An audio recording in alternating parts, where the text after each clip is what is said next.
Hey guys, I'm Lynn. Welcome back to My Way of Life. If you've got brown spotty bananas sitting on your counter right now, do not throw them out. We are turning them into the most delicious banana bread you've ever made. Here's everything you need: 3/4 of a cup of self-rising flour, 3 large ripe bananas, half cup of brown sugar, 1 teaspoon of cinnamon, half cup of melted butter, 1 teaspoon of vanilla extract, and 2 eggs. That's it. Could not be easier. First, preheat your oven to 350 degrees and grease a loaf pan with cooking spray or a little melted butter. Then peel those large bananas in a mixing bowl and start mashing. You want them as smooth as possible, no big chunks. I like to use either 2 forks or a potato masher. Does the job really well. And here's the thing, the riper and spottier those bananas are, the sweeter your bread is going to be. Those black bananas you're about to throw away, use them in this banana bread. Then into the banana mixture, add the melted butter, half a cup of brown sugar, and a little bit of vanilla extract. You know what I always say, measure with your heart, and then crack 2 eggs right into the bowl.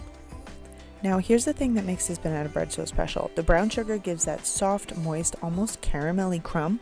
I would not swap it for white sugar if you can help it.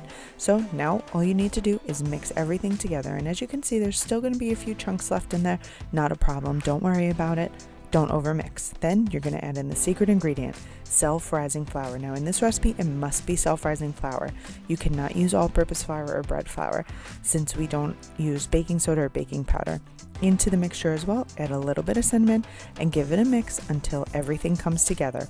Don't overmix it. It's okay if there are a few lumps left into the batter.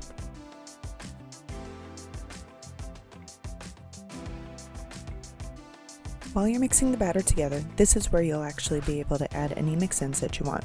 You can add in chopped walnuts, chopped pecans, or chocolate chips, which is my family's favorite.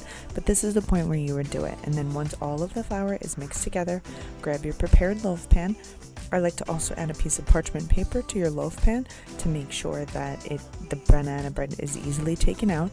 And then you're going to pour the batter into your prepared loaf pan and smooth out the top. Now, once I get this batter in here, you'll see this part is optional. I like to add a little bit of a crust or a little bit of a topping to my banana bread for smooth everything out.